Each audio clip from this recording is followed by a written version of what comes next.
Girls, welcome back to another kagandahang video.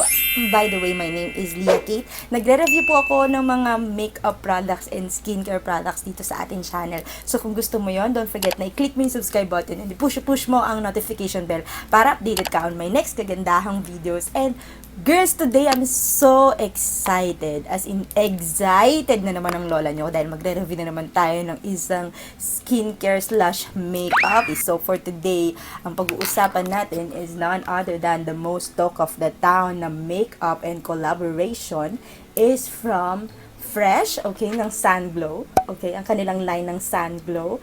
This one is collaboration ni Kabesi May Layug and ni Miss Ray Germar. Okay, so yeah, congratulations for the both of you and I'm super duper happy dito sa collaboration nyo. Talagang inabangan ko to. Months ata to in-announce pa ni Kabesi kasi nalaman ko to kay Kabesi. Talagang loyal subscriber niya ako since way back then.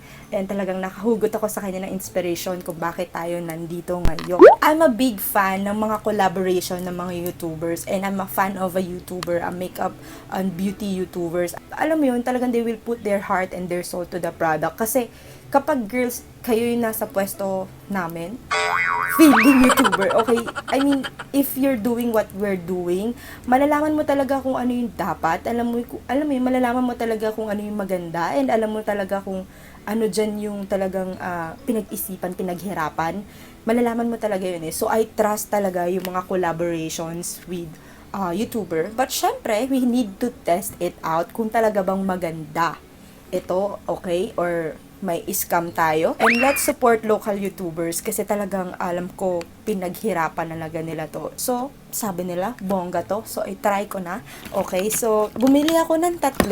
Okay, muntik na ako maubusan, girls. By the way, in-order ko to sa Watsons. Okay, online. Kasi syempre, naka-lockdown tayo or naka-community quarantine tayo. So, hindi tayo pwede basta lumabas. And ito yung na-order ko. Actually, yung iba kasi, yung powder, gusto kong umorder pero hindi pa pala niya launch, okay? Hindi pa pala siya kasabay dito sa launch na to. So, in time, bibili tayo nun at i-review rin natin. And dapat bibili rin ako siguro 2 nito pero out of stock na. So, unahin natin syempre yung tinted sunscreen nila. As you can see, ang bongga ng packaging. Ang lamig sa mata. Alam mo yon, favorite color ko tong teal and yung yellow. Sobrang, ang saya. Alam mo, ang lakas maka-happy pag nakita mo to. Ang lakas maka-happy eh. Hindi siya yung parang boring or sabi nga ni Ms. Layug na hindi siya intimidating. Kumuha sila ng mga colors or products na hindi magmukhang intimidating sa mga tulad natin, okay, ng mga estudyante, tsaka mga bagets, ayan. So, ang lakas makabagets ng packaging nila. So, ang ganda ng packaging, okay, ayan. Very fresh, very summer vibe. Alam mo yun, sobrang lakas makabagets and ang lakas makagirl nito. And, ayan. Ang unang nakalagay dito, this one is enriched with Centella asiatica, niacinamide, and sunflower oil. Oy, kinarek ka na yun yung pronunciation. Okay, SPF 50, PA+++, meron tong broad spectrum, UVA and UVB protection. Kung gusto nyong malaman kung anong ibig sabihin nun, meron akong ginawang video regarding sa sunscreen, lalagay ko sa description box. Okay, for all skin types daw ito. Ang kinuha ko palang shade is fair. Okay, kinuha kong shade fair dahil ito yung pinaka-lightest nila. And usually, nandun ako sa fair side. Feeling fair side. Hindi ako ganun kaputi, pero alam mo yun, nag-oxidize din kasi sa akin yung mga products. So, gusto ko yung medyo maputi-puti yung kinukuha ko para pag nag-oxidize man, bongga pa rin, okay pa rin. Para siyang ganitong toothpaste na may pump, in which is nice. Ang ganda kasi talaga pag naka-pump yung item. And this one is 50 ml, so marami na siya, girls. Ang price nito is 429. So, I think that's normal range when it comes to tinted sunscreen. Okay, I'm a sunscreen lover. As you all know, sobrang mahilig po ako sa sunscreen and talagang I cannot live without sunscreen. And ang nakakatuwa dito, yung expiration date niya nakalagay dito. This one will be expired sa 13 ng February 2023. So, matagal ko pa itong pwedeng gamitin. So, I like that. And it's very hygienic kasi de-pump siya. So, let's go with the product na. So, ilagay na natin. Ayan, okay. may isang pump na ganyan. So, iswatch ko muna sa inyo para alam nyo yung shade ng fair. Kasi maraming magtatanong sa akin kung ano bang kulay, kung maputi ba or sobrang itim. So, I think this kind of kaputian is normal. Maraming shade ang babagay nito. I think yung shade na napili nila is nasa yellow undertone. So, i-try na natin. So, for this side, I'll be using my fingers, okay? And then, for this side, I'll be using a brush. And let's see kung may pinagkaiba ba sila for the coverage. So, ayan girls, yung swatch niya, okay? Okay. May amoy siya, pero sobrang mild. Okay lang. Mabango naman siya. Hindi may chemical, which is good. Okay. This is not a dry sunscreen. Marami kasi akong sunscreen na na-try na and medyo minsan mahirap siyang i-blend. But this one is blendable. By the way, girls, ang expected ko dito, this one is not BB cream. Pero para sa akin, parang slash BB cream na rin siya. Kasi alam ko yung mga BB cream may moisturizer. And this one, sabi wala. Pero meron siyang sunflower oil enriched and niacinamide and Centella asiatica para sa pag-prevent ng iyong pimples. Okay? And niacinamide or nakatanggal siya ng dark spots. Okay? So, parang feeling ko, this one is kinda BB cream na rin as well. Pero mas dominant sa kanya yung sunscreen. Uy, ang ganda ng kulay ha. Uy, nakakatuwa. Kasi tama yung shade na nakuha ko. In fairness, you can put it sa leeg nyo and dito sa tenga. Huwag nyo kalimutan lagyan yung tenga at leeg nyo para magpantay yung kulay. Okay, baka mamaya pag nagpunta ka sa araw, dito maitim na. Tsaka sa leeg mo. Tapos yung mukha mong puti. So, yeah, lagyan mo yung leeg mo. Don't forget. Girls, ang una ko napansin is meron siyang coverage. High coverage siya. Ayan. Hindi ko na kailangan maglagay ng concealer. Ayan. Oo. Natakpan niya yung dark circles ko. And, ayan, yung discoloration ko dito. Natakpan naman niya. So, I'll be using naman a brush for this. Dito naman sa side na to. Actually, kasi, pag mga sunscreen, kamay-kamay lang. Di naman talaga ako gumagamit ng brush. But this one, just for the sake na makita natin yung coverage niya, I'll be using this brush. Pag ginamitan mo siya ng brush, medyo may tagging factor siya. Hindi siya ganun ka-smooth i-apply. Pero, nabiblend naman siya, gets. May tagging factor lang ng onte. So girls, ayan na. Tingnan yung coverage. Ang bongga parang foundation. Okay? Ang ganda ng coverage nito. And may glowy factor which yung hinahanap ko lagi. Yung, ayan, glowy. Yung fresh look. Yung mukhang skin-like finish. Yan yung gusto ko. Nakadalawang pump pala ako for my face. Okay, dahil gumamit ako ng brush. So girls, let's proceed naman with their tinted lip screen. Ngayon lang ako nakarinig ng tinted lip screen. Okay, and ngayon lang ako nagkaroon ng tinted lip screen. Meron lang akong mga katulad nito, lip mask ng Laneige. And this one is tinted lip screen. So, itry natin. This one has 50 SPF and I like that kasi usually ang pinoprotectionan ko lang lagi ay yung aking face, yung skin ko sa face, pero hindi ko nalalagyan ng SPF yung aking lips, in which I'm super excited, no? Siguro, baka bumalik na sa normal na kulay niya yung aking lips. Kasi tingnan mo, parang ang dark ng lips ko. Tamang-tama to kasi I have problem with my lips. Laging nagdadry yung lips ko. Sabi dito, this one is enriched with sunflower oil, in which is good, nakaka-hydrate yon, and coconut oil, nakaka-hydrate din yun sa ating lips, and may peppermint extract. I love peppermint. Very, very. Ayan. Ang amoy niya, smells like a berry. Alam mo kung familiar ka dun sa body shop na nasa bilog, na parang ganito. Favorite ko kasi yun nung high school. Parang ganun yung amoy niya. Okay. Halagay na natin. Okay. Ganito pala yung applicator niya. Okay, tube siya, tapos ganito yung applicator niya. Okay, so ayan. Yung, alam mo yun, yung parang nung mga bata tayo, ganito yung uso. Okay, so ito yung finish niya. Okay, girls, this one is very, very. So, ayan, girls, ang napansin ko sa kanya is, it's not really tacky.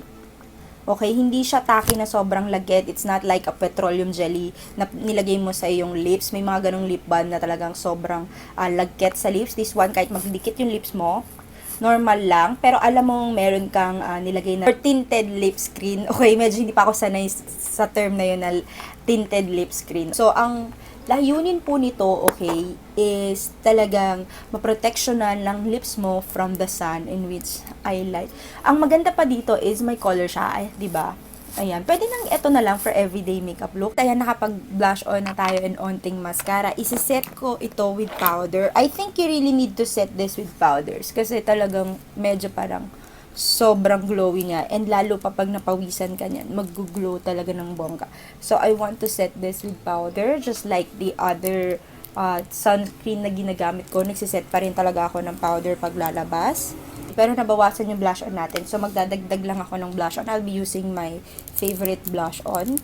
This one is from the Hourglass. Kung gusto nyo i-review natin to at pag-usapan, comment down below. Ayan, ang ganda na. Oh, bongga. Ay, parang ako naka-foundation. Okay. So, ang ganda. Pero, lightweight yung feeling. Okay. So, let's set na with the sun mist. I'm super excited with this mist. Okay. Ito yung pinagmamalaki nilang Sunglow. Okay, na sun mist. Mahilig ang lola nyo sa mist. I have tried a lot of mist like this beauty mist ni Mama Ann. This is one is my favorite as of the moment. Ang purpose talaga nito is really para protectionan yung iyong face from the sun. So, this one is a sun mist na may SPF 50. So, itry na natin. Okay, so ito yung tsura niya. Okay, ang cute, di ba? Ang lakas talaga maka-fresh. Ang fresh ng sa mata, ang fresh sa mata. Very, very masarap sa mata yun tingnan. And ayan, yung takip niya. Sabi nila, dalawa yung takip nito. And, yeah, mamimili ka kung gusto mo ng ganyan or gusto mo ng ganito. Pero ako, ang prefer ko yung ganito kalaking takip. Kasi usually yung mga ganito kaliit na takip, mawawala ko yan or may hirapan akong maghanap. Uy, na, ayan na, nalaglag na. So, unlike this one, mas madaling hanapin. So, I like yung ganito, mas malaking takip. So, itry na natin, okay? By the way, meron din pala itong Centrella Asiatica, boost the antioxidant that helps treat skin impurities and for a rapid healing process. So, it helps you, lalo na kung may mga pimples ka, okay pala ito ilagay. Okay, sunflower oil promotes moisture retention in the skin. Tapos, parang nagbo-blurred yung ano kasi. Hindi ko alam, parang nagdodoble-doble yung letters. Kaya medyo, pasensya na, medyo mahirapan akong magbasa ngayon. Tapos, meron siyang niacinamide, okay, again, improves for appearance and uneven skin tone, fine lines, wrinkles, and dull skin. So, itry na natin. Okay, yung mist niya, okay, ganyan. Uy, ang ganda ng mist, bongga.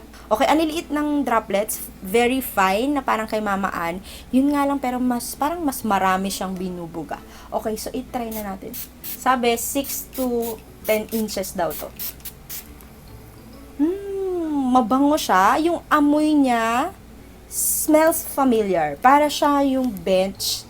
Okay. I forgot yung bench na ginagamit ko nung high school. Okay, girls, let's go with my final thoughts. Okay, unahin natin itong tinted sunscreen. Okay, what I like about this is, yeah, it matches my skin, in which I like that. It has a good amount of coverage. Kung naghahanap ka ng tinted sunscreen na may coverage, ito yung pipiliin ko. Ang napansin ko pa sa kanya is, dahil nga makapal yung coverage niya, I don't need a concealer. And, yung mga pores ko dito, okay, natakpan niya, in which I like that. Gusto ko yung mga products na nakakaliit or nakakapagpa-blur ng mga pores natin sa ating face, which I like that. Nag-flash photography ako dahil nga tinted sunscreen to.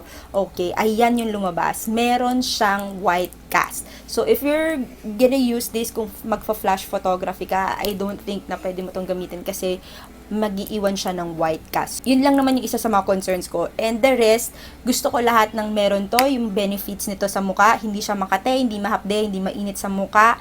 Okay siya kahit sensitive yung skin ko. Hindi ako nangangati ngayon, in which I like that.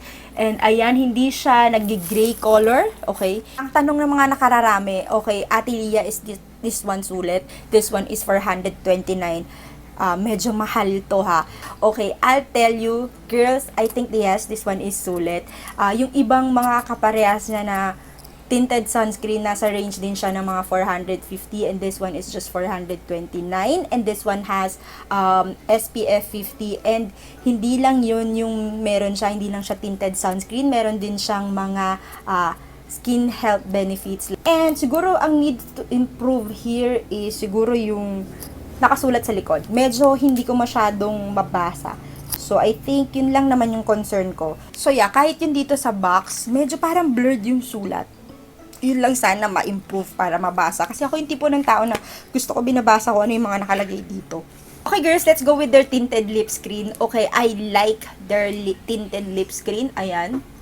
Okay, natangkman naman niya yung discoloration ng aking lips and parang healthy lips lang na kissable lips yung nabibigay niya. Itong berry, ayan. Ang ganda nito. I like this and yeah. So far, lumambot yung dryness ng aking lips in which meron din siyang nabibigay na hydrating factor. Hindi lang siya basta SPF pero meron siyang nabibigay na hydrating factor in which I love. Hindi rin siya ganun ka-heavy sa lips in which I also like that. And is this one sulit? If you really want to protect your lips from the sun, I'll go with this. And if you want a upgraded lip balm na may tint and meron na ring sunscreen, I'll go with this one. This one is for me is really good. So girls, let's go with their mist. Okay, I like their packaging. I like the idea na ang ganda ng mist na to compare the other mist, okay, na available sa market. Maganda yung mist niya. And I like the idea na sunscreen siya. So, may added protection yung face mo. But again, if you really want a sunscreen, I'll go with this kasi ito talaga nakapatong sa mukha. And this one is just spray. So, I think this one is just added protection for you.